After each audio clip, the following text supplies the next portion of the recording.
সম্মানিত ভাইয়েরা, এর আল্লাহ বলছেন ওয়ালা তায়াম্মামুল খাবিসা মিনহু তুনফিকুনা ওয়ালাস্তুম বিআখিযিহি ইল্লা আন তুগমিদু ফীহি।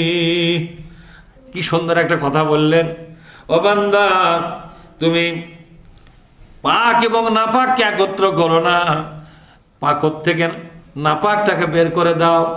ফসলের যে জাকাত, এই জাকাতটা হলো ফসলের নাপাক অংশ। কি অংশ জোরে কোন? বুঝেন না আমার কথা? 100 কেজিতে কয় কেজি নাপাক? আর পাক কয় কেজি? তাহলে এখন আল্লাহ কি বলল? পাক কিন্তু বেশি আর নাপাক কিন্তু। একটা মানুষের ময়লা হলে শরীর গোটা দেহ যদি ঠিক মতো সাবান দেয়, ইটে দেয়, ঘুষে সাফ করে, তাহলে কয় কেজি ময়লা বাড়াবে? অল্প না, তাই না? কিন্তু গোটা মানুষটা কি ওই না? তো ফসল তো আল্লাহ আপনার জন্য পাক দিয়েছে বেশি। 100 কেজি হলে কয় কেজি পাক? 95 কেজি আপনার, আর 5 কেজি কার? জাকাত। এটা না পাক। আল্লাহ কি বললেন? পাক পবিত্র জিনিসের সাথে না পাকটাকে রেখো না। নিষেধ করলো কে? তাড়াতাড়ি তুমি পাক পবিত্র জিনিস থেকে নাপাক অংশটা বের করে দাও। নাপাক অংশটা বের করে দাও। এখন যারা আলু আবাদ করছে তারা মনে মনে আজকে চিন্তা করতেছে, আজকে কি এই ওয়াজটা করা উচিত, ঠিক না? আলুর মাথার বাড়ি, আরে আলুর মাথার তো আল্লাহ বাড়ি দিছে, আলু বেচা হচ্ছে না, কথা ঠিক না ভাই? ঠিক। আর এটা তো হলো সুযোগ, এই সব 5 কেজি 100 কেজির মধ্যে বের করে দিলে তেমন একটা গায়ে দরকার লাগবে নাকি? যদি কারো 2000 কেজি হয়ে থাকে তাহলে 100 কেজি আলু হচ্ছে, 2000 কেজির মধ্যে মাত্র 100 কেজি, 1900 কেজি তো আপনার থেকেই গেল। এটাই চলে।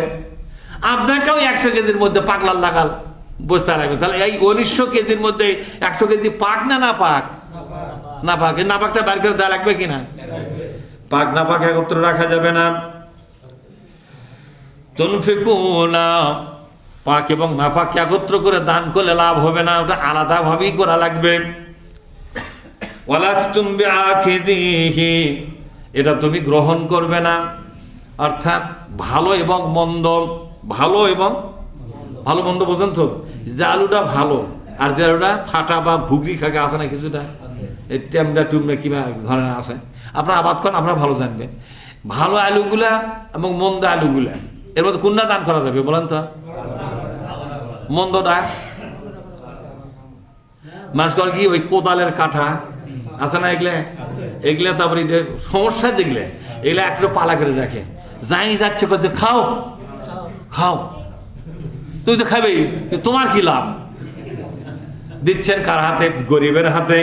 আল্লাহ পাক বলছেন, বান্দা যে গরিবের হাতে তুমি দিলে, তুমি তো জানতে বুঝতে পারো নাই গরিবের হাতের উপরে অদৃশ্যভাবে আমি আল্লাহর হাতটা ছিল। তুমি আসলে আমার হাতে ফাটা আর কাটা আলুটা দিলে, ভালোটা নিয়ে গেলে আমি ছায়া ছায়া দেখলাম, ভালোটা তোমার নামে রেখে দিলে, আল্লাহর নামে খারাপ আলুটা দিয়ে তুমি বিদায় হয়ে গেলে। তুমি কাজটা ভালো করো নাই, কাজটা ভালো করো নাই, তুমি কিন্তু এটা গ্রহণ করতে না, ভালো রেখে মন্দটা তুমি গ্রহণ করতে না। তবে এখানে একটা কথা আল্লাহ বলেছেন, ইল্লা আন তুগমিদু ফিহি, যদি চক্ষু অন্ধ হয়ে যায় তাহলে তোমাকে বুঝান যাবে এটাই ভালো লেন, তোমাকে বুঝান যাবে তোমার চোখটা কি থাকলে, যে এটা ঘুগরি খাগল এবারে লেন, আপনি কোঁচা পাতালেন দিল, কিন্তু চোখ যদি কানা থাকে আমি কয়া পারবে? এ ভাই ওর মধ্যে ঘুগরি খাও 5টা দিল, কয়া পারবে? কানার বাচ্চা কয়া পারবে? কয়া পারবে না। আল্লাহ পাক বলছেন, ভালো রেখে মন্দ তোমাকে দিলে তোমার চোখ কানা হলে তুমি নিবে, কানা যদি না হয় তুমিও নিবা না। আর আমি আল্লাহ, তোমার চোখ তো কানা নয়, আমি কেমনে নেই? আমার চোখ খোলা আছে রে বান্দা। এদের ঘুগরি খাকে আলু, কোদাল কাটা আলু তুমি দান করো, লাভ হবে না। আমি একটা সোয়াবো দেবো না, ওটা দানই হয়নি, ওটা দান। তার আলুগুলোও গেল, দানটাও নষ্ট হলো, লাভটা কি হলো? হ্যাঁ, সেনকে এক লোক আমাকে করছে, বুঝলেন না, করছে তার তো ওই ওটা আমার নিজের খাওয়াই ভালো, যাক দিয়ে থুয়ে একটা সোয়াব নেই, তা ওকে দিয়ে লাভ হল না, লাভ কোন ভালো না, লাভ কোন কোন তো? আমি বললাম যে বলেন তো, আল্লাহ কি কানা? আল্লাহ কি চোখের অন্ধ? তা আল্লাহ এই জিনিস নেবে কে? আপনার হাতে বান্দা হিসেবে কানা লোক দিচ্ছেন, কানা ফকির বা ফকির নেই, চোখ নাই, অক্ষানিকা দুগুলো 2-4টা ভালো আর ব্যামাকগুলো কাটা ফাটা দিয়ে ওই কোঁচা করে আপনার দোয়া করে, আল্লাহ এতগুলো আলু দিল, আল্লাহ এই লোকটা জান্নাত দিস। আল্লাহ করছে যে দান তুই পাই তুই খা, ওকে আমি একটা জান্নাত কা সোয়াবই দেবো না, কথা ঠিক না? ওই আমার কাটা আলু দিল, ফাটা আলু দিল, ভালো করে লেচে রাখা অবস্থা কেন?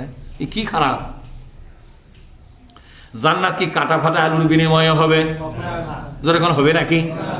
এবার আল্লাহ তাআলা বলছেন, বান্দা তোমার চোখ যদি অন্ধ হয় তুমি নিতে পারো, তুমি যদি চক্ষু খোলা থাকে তোমার, তুমি তো নেবে না এই কাটা ফাটা আলু, ভালো আলু বাদ দিয়ে কোনোদিন নেবে না। আপনি 20 টাকার আলু কিনবার যা কি করেন আপনার দেখেন তো। সেদিন দেখি এক লোক ইয়ে ধরছে, ডিজিটালের একটা গামলা দেয় না প্লাস্টিকে, তার মধ্যে ম্যাপে দিচ্ছে, কোথায় এই দাঁড়া কি দিচ্ছি এটার মধ্যে। উনি আবার ওর মধ্যে ঘোষলান দিয়ে 3-4টা আলু কি ধরেন বিধি কিচ্ছে, কোথায় ইলে দিছু খায় ফাইলে দেখছে দে ভালো আলু দিলে দে। তার মানে মাইফিয়া দেওয়া মানে এখন ব্যাগত দিবে, তখনও কিন্তু চোখ আছে দেখে দেখে শুনেই লিখছে। ওই জায়গা থেকে মনে মনে একটা ওয়াশ শিখলাম যে এই ওয়াশটা করা লাগবে, ঠিক না? যে চোখ থাকলে ওই 3টা 1-2 কেজি মানে আলু, 2 কেজির মধ্যে 3টা আলু জানার সমস্যা, 3-4টা সেটাই লিখছে না, ফেলে দিচ্ছে আগ করে, তোর কাছে এই জন্য সদা করবে দিয়ে চায় না, তুই খালি এগুলো খালি গোজামিল দেশ খালি। তাই বললাম ভাই চোখ আছে দেখেই তো আপনি ইয়ে করলেন, চোখ আছে দেখে তো মানে ভাই কানা হলে তো আমাকে সর্বনাশ করলেন, ঠিক না? তো আপনি আপনার সর্বনাশ বোঝেন, আল্লাহর সর্বনাশ বোঝেন না, বুঝেন না আমার কথা? আল্লাহ পাক বলছেন, বান্দা চোখ আছে বলে তুমি খারাপটা নাও না, চোখ যখন না থাকে তুমি খারাপটা নাও। তুমি অন্ধ হতে পারো রে বান্দা, আমি আল্লাহ চোখ কিন্তু অন্ধ নয়। আমি আমার দৃষ্টিটা এমনভাবে তোমার দিকে করে রেখেছি, দেখে আমার বান্দা আমার উৎপাদন করা ফসল থেকে আমাকে কি অংশটা দেয়, আমাকে যে অংশ দেবে আমি দেখবো তার মান কত। ভালো আলু রেখে আমাকে মন্দ যদি দেয়, ওই বান্দার জন্য আমি আমার রহমতের দরজা খুলবো না। পোকা বাগুন দিয়েছে, পোকা আলু দিয়েছে, আর কপাল আমি পোকা করে তারপরে ছেড়ে দেবো, ঠিক না ব্যাটিক জোরে খান? দেখছেন আজকে আলু যদি 30 টাকা কেজি হলেন আপনার কতখানি লাভ হলেনি? এই বাজারটা সরকার তো খানিক বাজার নিয়ন্ত্রণ করে, পাশাপাশি বাজারের উপর হাত আছে কার? আল্লাহর হাত কি কম মনে করছেন? আল্লাহ যদি মনে করে বাজারে বেড়া দেবো, দেখছেন ওই যে লেবু মনে হচ্ছে লেবু এখন কি অবস্থা, ওরা সোনার দলা হয়ে গেছে। হ্যাঁ, সেদিন আমি লেবু কিনবার যাই, আমি মাথা ত্যাগ করলু কি মানে আমাকে করছে হুজুর 4টা লেবু কিনতে 100 টাকা পড়বে। আমি করছি আমি লেবুই খাবো না। বাপরে কি আমি মনে করছি আমি 20 টাকা কেজি কিনছি, ওটার আগে 2 কেজি 40 টাকা আমি খেলাম, তাই মনে করছি কেজি। আমি করছি কত করে কেজি? করছি কেজি মানে আমি করছি আমি লেবু শেষ হচ্ছে, আমার 2 কেজি লেবু আমি শেষ করছি, অর্থাৎ 2 কেজি নিয়েছিলাম, এবং আবার 2 কেজি কি আমি জানি না বাংলাদেশের অবস্থা কি। করছে 2 কেজি কি হিসাব লিখছেন, কিছু খবর রাখেন না? আমি কি হয়েছে? করছে 4টা লেবু 100 টাকা। আমি করছি লেবু আমি রমজান মাসও তার খাবো না। এই সব মানে কি রে? তাহলে এই লেবুর বাজার বেড়াতেছে কে? লেবুর গাছ কি কমে গেছে মনে করছেন? না, যে জিনিসের দাম বাড়ান লাগে আল্লাহ জানে কি না? আর কিছু ক্যালবেট মার্কা লোক থাকে কবে হুজুর লেবুর জাকাত দিয়েছিল মনে হয়। না, জাকাত নয়, আল্লাহ এটা পরীক্ষা হিসেবে দিয়েছে। দেখেন লেবুর বাজার তিনি বাড়াতে পারেন, তিনি কিন্তু অন্য ফসলের বাজারও বাড়াতে পারেন কিনা যখন, এটা হচ্ছে মেন্টালিটির ব্যাপার। তা আল্লাহ পাক বলছেন আমাকে ঠকাবি, তোমরাও ঠকবে, আমি ঠকবে একবার, তোমরা ঠকবে বারবার। বলেন আল্লাহ ঠকে একবার আর বান্দা ঠকে, তাহলে কি কোনটা ভালো হয়? আল্লাহকে কি একবার ঠকানো উচিত? যখন একবার ঠকানো উচিত নয়। এদের আল্লাহ তাআলা বলছেন, ও বান্দা চক্ষু বন্ধ করে অন্ধ করে তুমি নিতে পারো, আমি ওই খাটা ফাটা জিনিস নেব না, পচা জিনিস নেব না। সবচাইতে ভালো যে জিনিসটা বাছাই করে আমাকে যদি দাও, তুমি হয়তো গরিবকে দিচ্ছ, তুমি তোমার ফুফাতো বোনকে দিচ্ছ, নানিক দিচ্ছ, খালাক দিচ্ছ গরিব মনে করে, কিন্তু ওই নানি খালা, ওই চাচা ফুবা, ওই ভাই ভগ্গর গ্রামবাসী ফকির মিসকিন যাদের হাতে দাও, তোমার জিনিসটা তাদের হাতে পড়ার আগে আমার হাত দিয়ে পড়ে, ওটা আমি আগে রিসিভ করি। আমি রিসিভ করার পর আমার বান্দার হাতে যায়। আমি যখন দেখি আমার বান্দা আমার উৎপাদন করা জিনিসের সবচেয়ে নিকৃষ্ট মানের একটা জিনিস আমার হাতে দিয়া আমাকে বুঝালো, আমি বান্দার কাছে একবার ঠকে গেলাম। বান্দারে জানো না আল্লাহ ঠকে একবার, বান্দা ঠকে জীবনে বারবার। বলে তো ঠকা শুরু হচ্ছে না হয়নি? কতক্ষণ দেখে আজকে একজন করছে 12,000 টাকা খরচ 1 বিঘা জমি, তার 5,000 টাকা করছে বলে। এখন এই যে নামাজ আগে সে ভাই মনে যাচ্ছে কে খোলো এটা? হ্যাঁ কে আসার সময় খোলো আমাকে এনামুলের বাপ মনে হয়েছে, এনামুলের বাপ করছে 1 বিঘা 12,000 টাকা খরচ হয়েছে, 5,000 টাকা দাম করছে, কত লাভ হইলো? আমি হিসাব পরে আসিচ্ছেন, হিসাব করছি তার লাভ কত হইলো। এইরকম করে যদি কৃষি পণ্যের অবস্থা হয়, এই গজবটা হচ্ছে আমাদের কৃষকদের কারণে। কাদের জন্য? জোরে কন। কৃষকদের। আমরা ফসল উৎপাদন করি ভাইরে, নিজে সব খায়া ফেলে দেয়। আল্লাহ দেওয়ার সময় সারের হিসাব ধরি, এত টাকা গেল, সার গেল, পানি গেল, আর থাকে কি? মানে সব ঠকা কার জন্য? তা আল্লাহ ঠকাবা, আর তুমি জিতবে মনে করছো? তোমার সারে সর্বনাশ করে তোমার কোমর ভেঙে আল্লাহ ছেড়ে দেবে। গতকাল একজন করছেন লাখত মাটি আলু আর আবাদ করবো না, এটা করছে, কিন্তু আগামী বছর আবাদ করবে, বুঝতে পারেন? গাও থাকলে করছে লাখত মাটি দেওয়া লাগবে না, আলু আবাদ করে লাখত সোনা আসবে।